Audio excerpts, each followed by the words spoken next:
Hello students, once again I Kirti here. As we all know that we have started our section 2, we have completed our 2.1 and 2.2.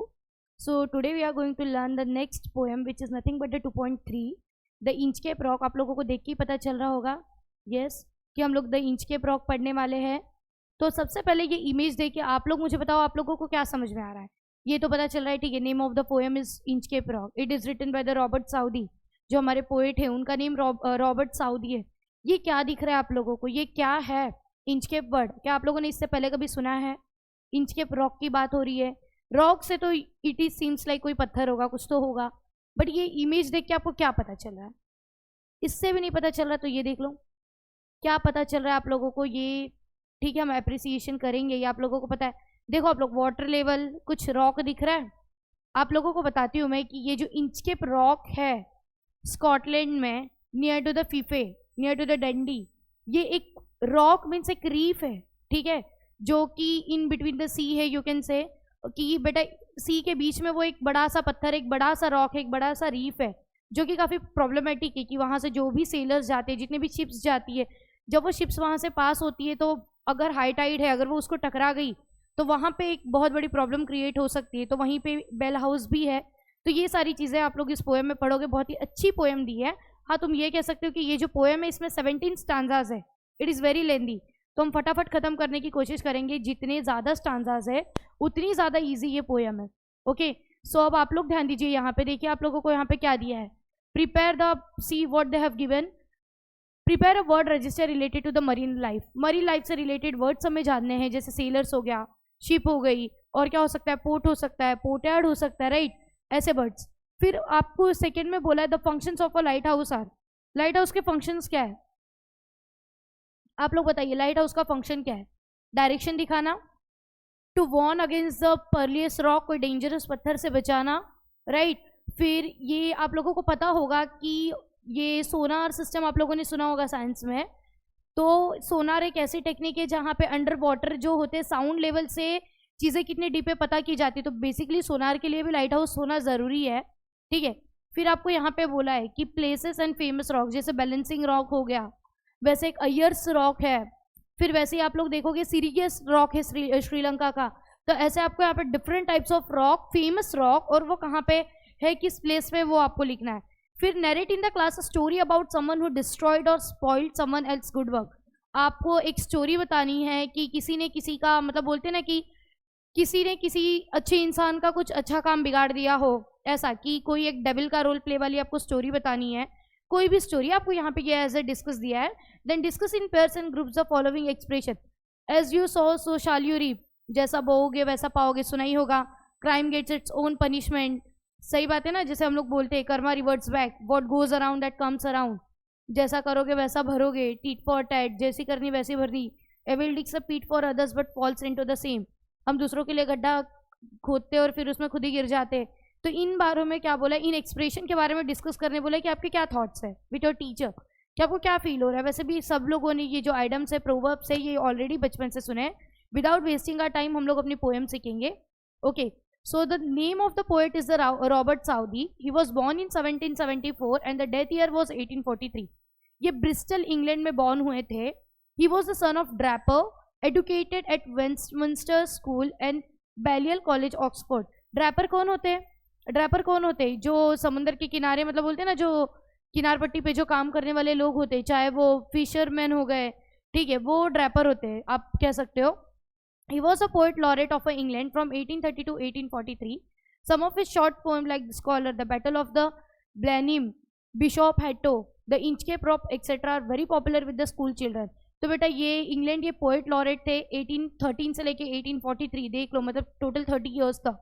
ठीक है. इन्होंने जो कुछ कुछ shorts poem लिखे, जैसे स्कॉलर हो गया, बैटल ऑफ बेलहेम हो गया, बिशॉप हैटो हो गया, द इंचकेप रॉक हो गया, ये सब स्कूल के बच्चों के लिए, स्कूल चिल्ड्रंस में बहुत पॉपुलर है. तो इंचकेप रॉक एक तरीके की बैलाड है, बड़ी पोयम है. ठीक है. ये एक 14th सेंचुरी की स्टोरी है. Poem, ballad is a kind of story जिसको हम पोयम के तरीके से गा गा के सुनाते. तो ये एक 14th सेंचुरी की स्टोरी है.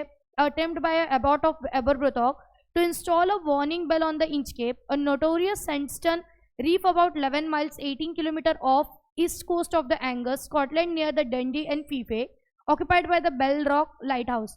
देखो यहाँ पे क्लियरली बोला है कि आपकी ये जो पोएम है, देखो एप्रिसिएशन में सबसे ज्यादा जरूरी है इंचकेप रॉक क्या है, it is a kind of ballad. Okay, 14th century की स्टोरी है जहां पे एबॉट ऑफ एबरब्रथॉक, एबरब्रथॉक एक पर्सन का नेम है, एंड एबॉट मीन्स जैसे कोई मठ होता है तो मठ के मठाधीश होते हैं, राइट, फादर होते हैं चर्च में, वैसे ही abbot is a main person, मतलब कि कोई होली प्लेस है, ठीक है। तो ऐसे ही लाइट हाउस का भी जो मेन थे वो एबॉट थे। तो एबॉट ऑफ एबरब्रथॉक ने क्या किया था, एक वार्निंग बेल लगाई थी, एक नॉर्मल बेल प्लेस की थी इंचकेप पे, ताकि वहां पे अगर कोई शिप आए, अगर वाटर लेवल हाई हो जाए तो पानी में दिखता नहीं है, सो लोगों को वार्निंग देने के लिए उन्होंने वो बेल लगाई थी। तो ये इंचकेप क्या है, एक सैंडस्टोन है, पत्थरों का, मतलब एक सैंड का बना हुआ स्टोन है जो कि रीफ है 11 माइल्स 18 किलोमीटर तक गई है ईस्ट कोस्ट एंगस में, स्कॉटलैंड में। और ये डंडी एंड फीफे, ये दो स्कॉटलैंड की सिटीज है, उनके नियर बाय है ये, ठीक है। तो जो बेल रॉक लाइट हाउस पे उन्होंने लगाई थी। Saude was inspired by the legendary story of a pirate who removed the bell on the Inchcape rock placed by the abbot of Aberbrothock.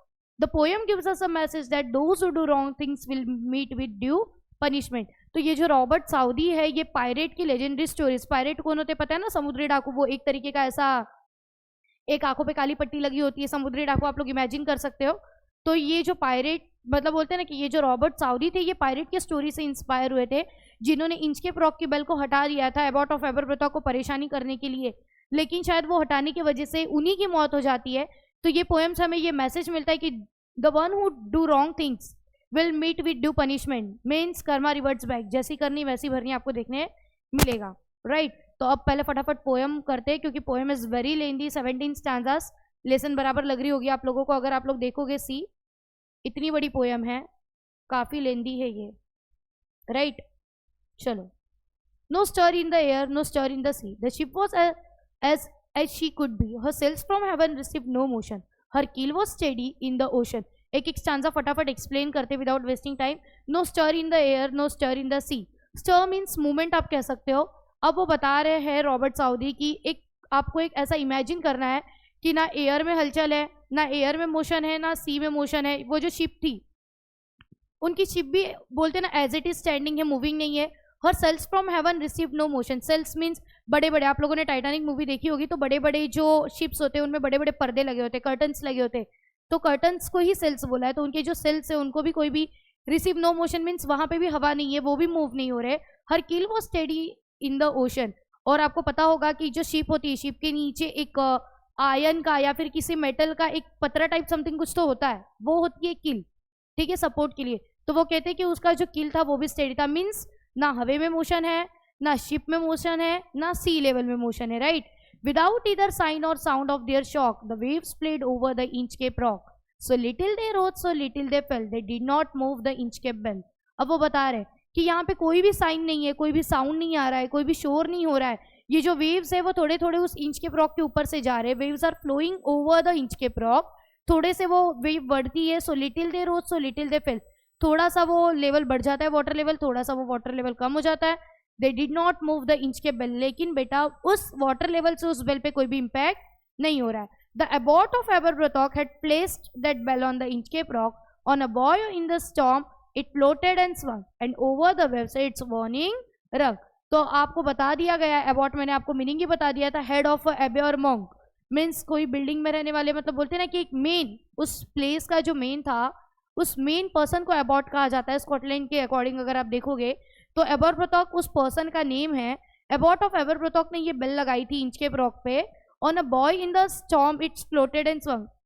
Boy means अगर कोई भी फ्लोटिंग ऑब्जेक्ट, कोई भी object अगर नियर बाय वहां पे आएगा, कोई भी फ्लोटिंग ऑब्जेक्ट अगर आएगा वहां पे, ठीक है, तो ये अगर वहां पे वो फ्लर्ट होगा तो क्या होगी, ये बेल क्या होगी, स्वंग होगी, and over the waves its warning rung. तो बेटा अगर आसपास जाओगे, अगर वहां पे कोई, बोलते हैं ना कि अगर कोई फ्लोटिंग ऑब्जेक्ट वहां पे जा रही है, कोई शिप जा रही है, कोई भी ऑब्जेक्ट वहां पे जा रहा है इन केस, और अगर वाटर लेवल ज्यादा है तो ये बेल क्या होगी, स्विंग होगी, और क्या होगी, अपना वार्निंग रिंग देगी, मतलब पता चल जाएगा। 3 स्टैंजास में बस यही है, हवे में हलचल नहीं है, शिप में हलचल नहीं है, राइट, पर्दे नहीं मूव हो रहे हैं, बिल्कुल भी नहीं, थोड़ा सा वाटर लेवल उस पत्थर के ऊपर आ रहा है, थोड़ा सा जा रहा है, लेकिन उस बेल पे कोई भी इफेक्ट नहीं हो रहा है। और ये जो बेल थी, it was placed by the abbot of Aberbrothock, ठीक है, उन्होंने क्यों लगाई थी, ताकि कोई भी ऑब्जेक्ट आएगा, कोई भी सेलर अगर शिप लेके जाते रहेंगे तो उनको वार्निंग रिंग पता चल जाएगी।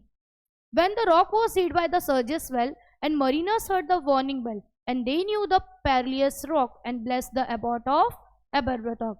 When the rock was hit by the surges well, surges means देखो यहाँ पे दिया है, surges well means अचानक से जो वाटर लेवल में बोलते हैं ना कि सी लेवल में वाटर का लेवल बढ़ जाता है, अचानक से वाटर काफ़ी ज़्यादा हो जाता है, तो वो कहते हैं कि अगर अचानक से वाटर लेवल इंक्रीज हो गया, हाई टाइड आ गया और अगर वो रॉक पूरी तरीके से छुप गया है, ठीक है, तो मरीनर्स को कैसे पता चलेगा? तब मरीनर्स क्या करते हैं, उस बेल को सुनते हैं। अगर वाटर लेवल बढ़ता है तो वो बेल रिंग होती है, तो मरीनर्स उस बेल को सुनते हैं and then they knew the perilous rock. फिर उन्हें पता चल जाता है कि वहां पे क्या है, पर्लियस मीन्स एक डेंजरस रॉक है, ठीक है, एक पेरिलस रॉक है, जिससे उन्हें आइडिया आ जाती है। फिर क्या, जिसकी वजह से बचेंगे उसको ब्लेसिंग तो देंगे। And bless the abbot of Aberbrothock. Blessed means blessing देना, ये ओल्ड इंग्लिश वर्ड है, ब्लेस्ड का ओल्ड इंग्लिश है ये। तो ब्लेस्ड, आपके इस पोएम में क्वेश्चन भी है कि write down the words of, ये बोलते हैं ना कि पुरानी इंग्लिश के वर्ड्स लिखो, old English words. Okay, the sun in the heaven was shining gay, all things were joyful on that day, the sea bird screamed as they build around and there was joyance in their sound. उसी दिन मैंने meaning बताया था जब हम लोग Indian viewers पढ़ रहे थे, meaning of the gay, gay means bright, right. तो वो कहते हैं कि the sun in the heaven was shining, gay means उस दिन इन्होंने ऐसा एक सीनरी बताई है कि एक दिन थी जब सन क्या कर रहा था, काफ़ी ब्राइटली शाइन कर रहा था, सारी चीज़ें उस दिन काफ़ी जॉयफुल थी, everything was very happy, you can say. The sea bird screamed as they build around. बेटा सी बर्ड स्क्रीम्ड बोलते हैं ना कि खुशी से झूमना, देखो कभी कभार जो बर्ड्स होते हैं उनकी भी जो ग्रुप होती है वो भी एकदम चिल्लाते चिल्लाते स्क्रीम करते, तो वो कह रहे हैं सी बर्ड्स भी क्या कर रहे थे, they were also screaming happily as they build around. Build around means ये जो बोलते हो ना कि ये जो बर्ड्स का पूरा झुंड होता है, ये जो इन लोग बिल्ड अराउंड मीन्स यहाँ वहाँ भटकना, देखो उन लोग एक सिमिलर पैटर्न में घूमते हैं पूरा का पूरा ग्रुप, तो वो लोग भी खुशी से एक सिमिलर पैटर्न से इंजॉय कर रहे थे। And there was joyance in their sound, और इवन दो वो उन्होंने बताया भी है कि सी बर्ड्स के वॉइस में, उनके स्क्रीमिंग में भी क्या था, जॉयंस था। The buoy of the Inchcape bell was seen, a darker speck on the ocean green. Sir Ralph the rover walked over his deck, and he fixed his eye on the darker speck. The boy of the inchcape bell was seen. अब inchcape bell बेटा मतलब बोलते ना एक object से inchcape bell दिख रही थी, a darker speck on the ocean green. Speck means एक छोटा सा tiny dot. तो उस उतने बड़े ग्रीन से सी में, यहाँ पे ओशन को बोल सकते हो आप लोग, ओशन को यहाँ पे ग्रीन बोला है, तो इतने बड़े ओशन में वो जो बेल थी, it was looking like a tiny dot. Sir Ralph the rover, अब बेटा सर राल्फ द रोवर वही है जिन्होंने बेल काटी थी, it is the name of the pirate, ये पायरेट का नेम है सर राल्फ द रोवर। वो अपने डेक पे, डेक मीन्स उनकी जो शिप का इलाका था, वो अपने शिप पे क्या कर रहे थे, वॉक कर रहे थे, और उन्होंने अपनी आंखें जो थी, एंड ही फिक्स चीज आए, उन्होंने जो अपनी आंखें थी वो किस पे गड़ा के रखी थी, उस डार्कर स्पेक मीन्स उस बेल पे। He felt the cheering power of spring, it made him whistle, it made him sing. His heart was mirthful to excess, but the rover's mirth was wickedness. बेटा अब उनको है ना वहाँ पे एक सीनरी दिया है, कितना ब्यूटीफुली नेचर को बताया है कि मतलब बोलते हैं ना कि वो जो सर राल्फ द रोवर थे वो क्या कर रहे थे, स्प्रिंग की पावर को एंजॉय कर रहे थे, चीयर कर रहे थे, इतना अच्छा मौसम है, राइट। उस मौसम में उनको गाने गाने का मन कर रहा था, सीटी बजाने का मन कर रहा था, it made him whistle, it made him sing. उनका जो हार्ट था, it was mirthful to excess, mirthful means बोल सकते हो ना खुशी से कुछ करना, राइट, हैप्पीली। तो उनका जो हार्ट था वो भी कुछ करना चाहता था, लेकिन बेटा रोवर का जो मर्द था, रोवर का कुछ करने की जो इच्छा थी, उनकी जो जिज्ञासा थी, इट वॉज विकेडनेस, वो कुछ दुष्टपना करना चाहते थे। हिज इंटेंशन वॉज रॉन्ग, उनको कुछ गलत करना था। His eye was on the Inchcape float, quoth he my man put on the boat and row me to the Inchcape rock and I will plague the abbot of Aberbrothok. अब उनकी आंखें जो थी वो उस इंचकेप फ्लोट पे ही थी। कोथ, कोथ मीन्स बोलना, कोथ मीन्स सेड, ये जो कोथ वर्ड बोला है it is also an old English word, कोथ मीन्स बोलना, सेड। तो उन्होंने बोला अपने बोट पे, जो बोट चलाने वाला था, माई man put out the boat, वो बोलता है कि मेरे साथीदार बोट निकालो और मुझे कहाँ लेके चलो, इंचकेप रॉक पे लेके चलो।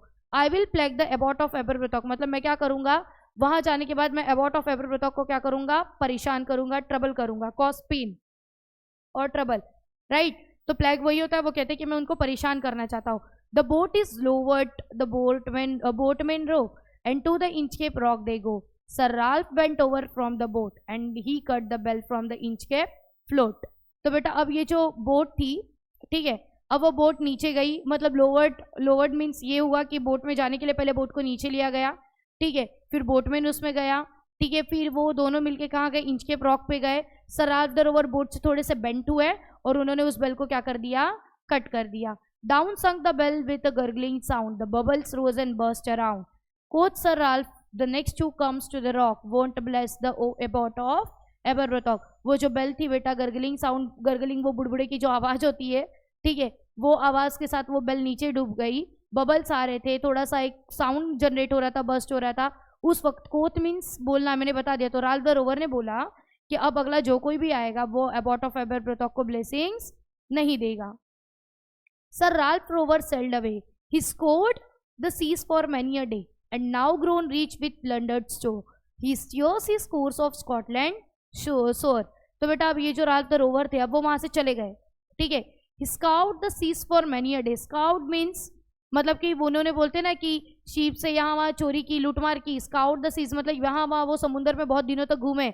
And now grown reach with plundered store. Plundered मतलब चोरी का, लूटमार का माल.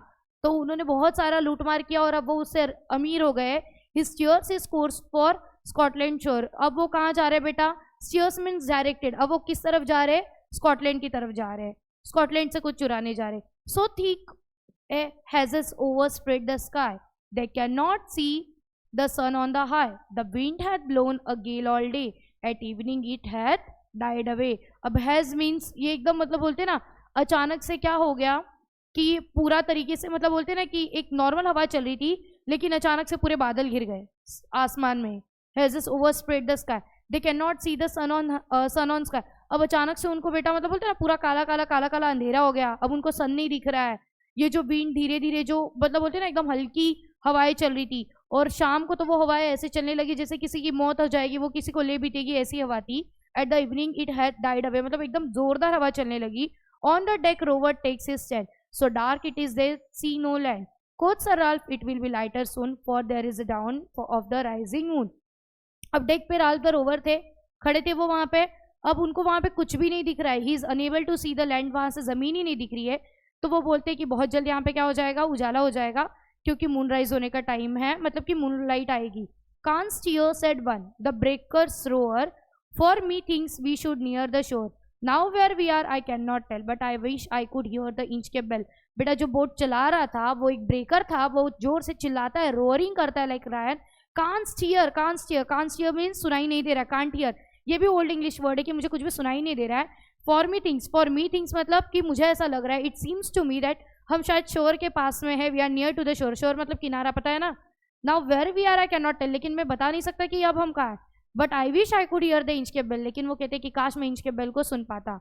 दे hear no sound, the swell is strong, though the wind hath fallen they drift along, till the vessel strikes with the shivering shock. Oh Christ, it is the Inchcape Rock. अब अचानक से उनको कुछ भी आवाज नहीं आ रही है. ये जो वाटर लेवल था, स्वेल सर्ज आप लोगों ने पढ़ा था, वाटर लेवल बहुत ज्यादा स्ट्रांग हो गया है. हर तरीके से क्या हो रही है, हवाएं चल रही है, विंड बहुत ज्यादा तेज हवा चल रही है और उन लोग उसके साथ ड्रिफ्ट हो रहे. ड्रिफ्ट हो रहे मीन्स टेढ़े हो रहे, उन लोग भी धीरे धीरे मूव हो रहे. और अचानक से उनका जो वेसल था, ठीक है, वो जो शिप थी, वो जाके एक बोलते हैं ना किसी चीज से टकरा जाती है और उन लोगों को बहुत बड़ा शॉक लगता है कि हे भगवान ये क्या है, ये मतलब कि ये इंच के रॉक है. Sir Ralph the Rover tore his hair, he cursed himself in his despair, the waves rush in every side, the ship is sinking beneath the tide. अब ये जो सर राल्फ द रोवर है वो क्या कर रहे हैं, अपने बाल नोच रहे. टोरिंग मीन्स नोचना ही होता है बेसिकली पुल्ड हार्ड. वो क्या कर रहे, खुद के बाल नोच रहे, खुद के बाल वो खींच रहे स्ट्रेस में, और वो खुद को कर्स्ट कर रहे, खुद को वो ब्लेम कर रहे, खुद को दोषी समझ रहे, क्योंकि अब क्या हो गई है, ये जो वेव्स थी, पानी की जो वेव्स थी, वो उनके पूरे शिप के डब्बे में भर गई है और उनका जो शिप था वो उस हाई टाइड के नीचे क्या हो रहा था, सिंक हो रहा था, डूब रहा था. But even in his dying fear one dreadful sound could the rover hear, a sound as if with the Inchcape bell, the devil below was ringing his knell. Believe नहीं करोगे, जब वो मतलब बोलते हैं जब वो मर रहा था, जब उसको वो डर लग रहा था, तब भी राल्फ द रोवर को बेल की आवाज सुनाई दे रही थी. A sound as if with the Inchcape bell, मरते वक्त भी, डूबते वक्त भी उनको उन इंच के बेल की आवाज सुनाई दे रही थी. शायद नीचे से कोई डेविल था जो क्या कर रहा था, उनको उनके कर्मा बता रहा था. The sound of a bell rang मतलब बोलते ना कि वो एक फ्यूनरल मतलब उनको मतलब बोलते ना उनका कफन बुला रहा था, उनको नीचे से भी वो आवाज आ रही थी, एहसास. अगर आप लोगों ने मूवी देखी होगी ओम शांति ओम, तो उसमें भी वो रिवेंज में वही दिखाया है. फिर आप लोगों ने एक निंजा हथौड़ी का एपिसोड देखा होगा, तो कैनीची को उसकी पुरानी साइकिल वाला एपिसोड अगर आपने देखा होगा, तो उसकी साइकिल भी उसको कैसे वो रख के आ जाते, तो वो सपने में आती है, डराती है. बस ऐसे ही वो जो सर राल्फ द रोवर थे, उनके डेथ पे भी उनको क्या हो रही थी, वो बेल की आवाज़ सुनाई दे रही थी, शायद नीचे से कोई डेविल उस बेल को बजा रहा था, ऐसा उनको फील हो रहा था। तो ये भले से 17 स्टैंजाज है, बिल्कुल भी टफ नहीं है। अच्छा इंसान, अच्छा वेदर, अच्छे इंटेंशन से लगाई हुई बेल को राल्फ द रोवर नाम के पायरेट ने क्या कर दिया था, कट कर दिया था, और जैसी करनी वैसी भरनी। सो एक वक्त आता है कि वो बेल ना होने की वजह से उनकी ही डेथ हो जाती है। ये ऑलरेडी काफ़ी बड़ी पोएम है, तो विदाउट वेस्टिंग टाइम हम एप्रिसिएशन देखते हैं। आप लोगों को पता है कि एप्रिसिएशन में हमें फ्यू पॉइंट्स कवर करने होते हैं। About the poem title, then theme होता है, देन उसके बाद हमारा लैंग्वेज स्टाइल होता है, राइट, स्पेशल फीचर्स होते हैं, हमारा जो ओपिनियन होता है वो होता है। सो विदाउट वेस्टिंग टाइम हम क्या करेंगे, स्टार्ट करेंगे। Let's start with our answer. आप लोगों को वैसे भी पता चल गया है। सो अबाउट द पोएम में हम यही देखेंगे कि it is a ballad written by the Robert Southey. आप लिख सकते हो कि the name of the poem is the Inchcape Rock, it is a ballad, it is written by the Robert Southey. ये एक 14th सेंचुरी की story है। It is the story of the 14th century attempt by the abbot of Aberbrothock to install a warning bell on the Inchcape, a notorious stone reef about। ये पूरी वही summary लिखी कि 18 kilometre of the east coast of Angus occupied by the Bellrock lighthouse. The poet was inspired by the legendary story of a pirate who removed the bell on the Inchcape rock and invited death for himself because of his own deed. तो आपको यही लिखना है आपके about the poem में। अगर आप इतना नहीं लिख सकते तो ये लिखो, name of the poem ballad है ये, it is written by the Robert Southey. Robert Southey was inspired by the legendary pirate stories, so he has written in this poem about the story कि एक person abbot of Aberbrothok has installed the bell and it was cut by the pirate. जो भी आप लिखना चाहो। Theme क्या है, theme में आपको यही पता चल रहा है ना कि जो जैसे हरकतें करेगा उसको वैसे ही मिलेगा, Karma reverts back. So abbot of Aberbrothock installed a bell on the Inchcape rock to alert the mariners to avoid the collision, but pirate plucked to the bell in jealousy. In return journey he invited death due to the lack of an Inchcape bell. तो theme तो यही है, right.